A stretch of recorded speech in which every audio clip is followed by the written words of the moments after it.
সুন্দরী হেসেলে আপনাদের সকলকে স্বাগত। আজ আবারও একটি নতুন রেসিপি নিয়ে চলে এসেছি। আজ আমি বানাবো চিকেন ভর্তা। আপনারা রেস্টুরেন্টে চিকেন ভর্তা প্রায় অনেকবার খেয়েছেন, বাট অনেক সহজে ঘরোয়া উপকরণ দিয়ে এটা আপনারা বাড়িতে কিভাবে বানাবেন চলুন দেখে নেওয়া যাক। এই রেসিপিটা বানানোর জন্য সবার প্রথমে আমি কড়াই নিয়েছি, আর তাতে দিয়ে দিচ্ছি বেশি পরিমাণে জল। আমি এখানে চিকেনটা সেদ্ধ করব, তাই জলটা বেশি করে নিয়েছি। জলটা এবার ভালো মতো গরম হয়ে আসলে আমি এখানে 2টো ছোটো এলাচ দিয়েছি। এবার আমি এর মধ্যে দিয়ে দিচ্ছি চিকেনের পিসগুলো। আমি এখানে একদম বোনলেস চিকেন নিয়েছি। এরপর আমি এর মধ্যে দিয়ে দিচ্ছি স্বাদ মতো লবণ। এখানে আমি হাফ চা চামচের পরিমাণ লবণ দিয়েছি। এরপর চিকেনটাকে আমি ভালো মতো সেদ্ধ করে নেব। তার জন্য আমি এপিঠ ওপিঠ দুপিঠ ভালোভাবে উল্টে পাল্টে নিচ্ছি।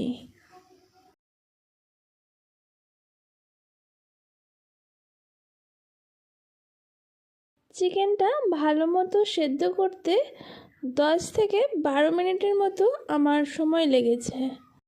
এইভাবে ভালোভাবে চিকেনটাকে আমি সেদ্ধ করে নিয়েছি 10 মিনিট ধরে। এরপর আমি চিকেনগুলোকে নামিয়ে একটা প্লেটে রেখে দিচ্ছি। চিকেন সেদ্ধ করা এই স্টকটা আমি রেখে দেব, এটা আমার পরে রান্নায় কাজে লাগবে। চিকেনগুলোকে আমি প্লেটে নামিয়ে নিয়ে এরপর 2টি কাঁটা চামচের সাহায্যে এই রকমভাবে একটু কেটে কেটে নেব। আপনারা চাইলে এটা হাত দিয়েও করতে পারেন, অনেক সহজে হয়ে যাবে। এইভাবে পুরো সেদ্ধ চিকেনগুলোকে আমি এই রকম কুচি কুচি করে কেটে নিয়েছি। এরপর আমি একটা কড়াই নিয়েছি, আর তাতে দিয়ে দিচ্ছি সাদা তেল। এই রান্নাটা অবশ্যই সাদা তেলেই হবে। তেলটা একটু ভালো মতো গরম হয়ে আসলে আমি এখানে পেঁয়াজ বাটা দিয়ে দিচ্ছি। এই রেসিপিতে পেঁয়াজের পরিমাণটা আমি একটু বেশি রেখেছি। এখানে আমি 2টো বড় সাইজের পেঁয়াজকে মিহি করে বেটে নিয়েছি। যতক্ষণ না পেঁয়াজের কালারটা চেঞ্জ হয়ে আসে ততক্ষণ পেঁয়াজ বাটাটা তেলে দিয়ে ভালোভাবে তেলের সাথে পেঁয়াজ বাটাটাকে ভেজে নেব নাড়িয়ে চাড়িয়ে। পেঁয়াজের কালারটা একটু চেঞ্জ হয়ে যাওয়ার পর আমি এর মধ্যে অ্যাড করছি 1 টেবিল চামচ আদা আর রসুন বাটা দিয়ে এবার আমি আবারও ভালোভাবে এটাকে তেলের সাথে ভেজে নেব। ভালোভাবে সময় নিয়ে এটা ভাজতে হবে, যাতে আদা রসুনের একটা যে কাঁচা গন্ধ আছে সেটা পুরোপুরি চলে যায়। এরপর আমি এর মধ্যে দিচ্ছি একটা বড় সাইজের টমেটো পেস্ট। আমি এখানে টমেটো বাটা ইউজ করেছি, আপনারা চাইলে টমেটো কুচিও দিতে পারেন, তবে চেষ্টা করবেন এই রেসিপিতে সব কিছু বাটা ইউজ করার। টমেটো বাটাটা দিয়ে ভালোভাবে নেড়ে আমি এর মধ্যে দিচ্ছি হাফ চা চামচ লবণ আর হাফ চা চামচ হলুদের গুঁড়ো, আর দিচ্ছি এর মধ্যে হাফ চা চামচ লাল লঙ্কার গুঁড়ো। ঝালটা আপনারা আপনাদের পরিমাণ বুঝে দেবেন। সবকটা মশলা দেওয়ার পর আমি আবারও ভালোভাবে কষিয়ে নিচ্ছি।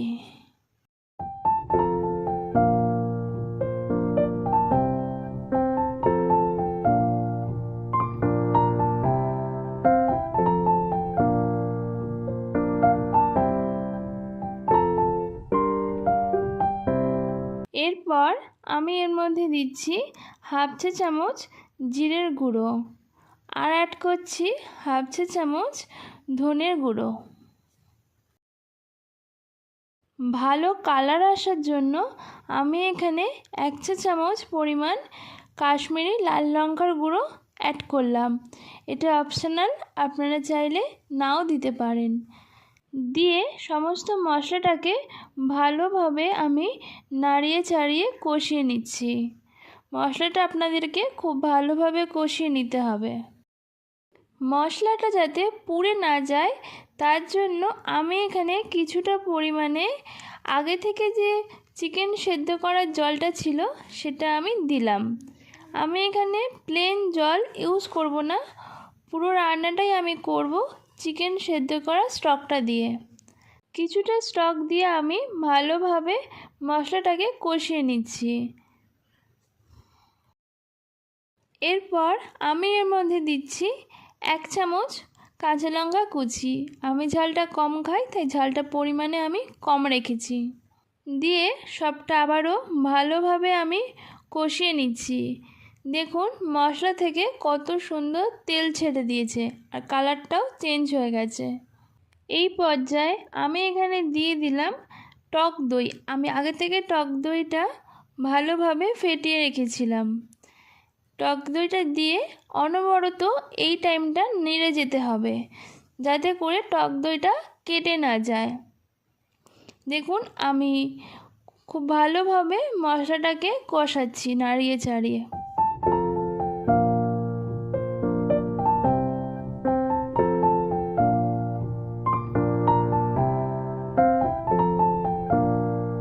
ততক্ষণ মশলাটা একটু ফুটুক, আমি একটা পেস্ট বানিয়ে নেব। তার জন্য আমি গ্রাইন্ডার মেশিনে দিয়ে দিলাম কিছু কাজু বাদাম আর দিচ্ছি কিছুটা পরিমাণে চারমগজ। দিয়ে একটু জল দিয়ে আমি এটা পেস্ট বানিয়ে নিয়েছি। এবার সেই পেস্টটা আমি গ্রেভিতে দিয়ে দিলাম।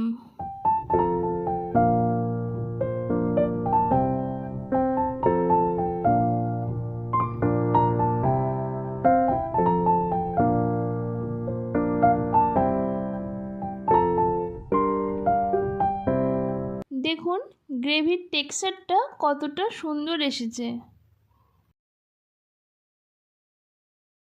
এরপর আমি এর মধ্যে দিচ্ছি 1/2 চা চামচ গোটা গরম মশলা গুঁড়ো।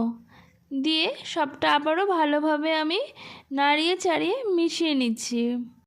ভালোভাবে মশলাগুলো কষিয়ে নেবার পর আমি এর মধ্যে অ্যাড করে দিচ্ছি আগে থেকে সেদ্ধ করে রাখা চিকেনগুলো।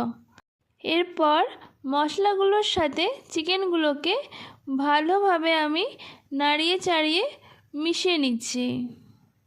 একটু সময় নিয়ে কষানোর পর আমি এর মধ্যে যে চিকেন সেদ্ধ করা জলটা ছিল সেটা আমি পুরোটা দিয়ে দিচ্ছি।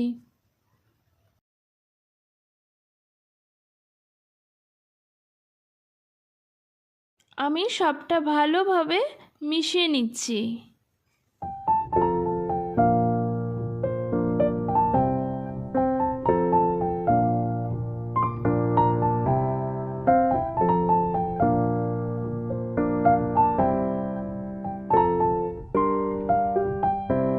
এবার গ্রেভিটাকে ফুটতে সময় দিতে হবে। দেখুন গ্রেভিটা ফুটে ফুটে কত সুন্দর গাঢ় হয়ে গেছে। আমি আগে থেকে একটি ডিম সেদ্ধ করে নিয়েছিলাম। সেই ডিমটাকে আমি এই রকম পিস পিস করে কেটে গ্রেভির মধ্যে দিয়ে দেব। ভালোভাবে সব কিছুকে মেশানো হয়ে গেলেই গ্যাসের ফ্লেমটা অফ করে দিলেই আমার আজকে চিকেন ভর্তা রেসিপি সম্পূর্ণ তৈরি হয়ে গেছে। এবার কড়া থেকে নামিয়ে একটি সার্ভিং প্লেটে আমি রেখে দিচ্ছি। আমার আজকের চিকেন ভর্তা রেসিপি আপনাদের কাছে কেমন লাগলো সেটা অবশ্যই কমেন্টে জানাবেন। যদি ভালো লেগে থাকে তাহলে অবশ্যই একটা লাইক করবেন আর শেয়ার করবেন। এই চিকেন ভর্তা রেসিপি আপনারা বাড়িতে অবশ্যই ট্রাই করে দেখবেন। আশা করি আপনাদের অনেক ভালো লাগবে। এই চিকেন ভর্তাটা আপনারা নান, পরোটা, এমনকি রাইসের সাথেও খেতে পারেন। আমার চ্যানেলের রেসিপিগুলো আপনাদের যদি ভালো লাগে আর এই রকম নিত্য নতুন রেসিপি দেখতে অবশ্যই আমার চ্যানেলটাকে সাবস্ক্রাইব করে আমার পাশে থাকুন। আজকের মতোই ধন্যবাদ, দেখা হচ্ছে নেক্সট ভিডিওতে।